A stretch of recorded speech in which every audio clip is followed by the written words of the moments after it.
Welcome to topic series for each question, जिसमें आज का क्वेश्चन नंबर 3 जो कि गेट 2021 में जनरल एप्टीट्यूड में पूछा गया था।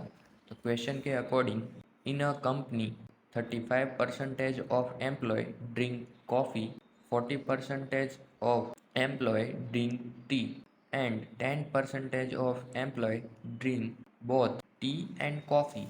So, what percentage of employee drink neither tea nor coffee? Means ऐसे कितने एम्प्लॉय है जो कॉफ़ी भी नहीं पीते और टी भी नहीं पीते।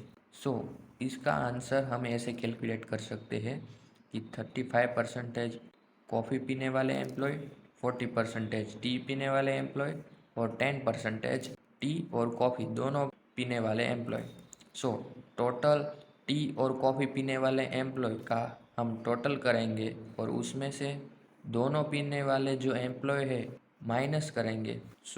टोटल कॉफ़ी पीने वाले 35 प्लस 40 माइनस 10, 65% ऐसे एम्प्लॉय है जो कॉफ़ी पीते हैं और टी पीते हैं।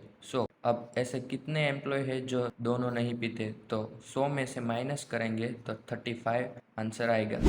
अगर आपको एक क्वेश्चन समझ आया हो, इस क्वेश्चन का आंसर कमेंट कीजिए।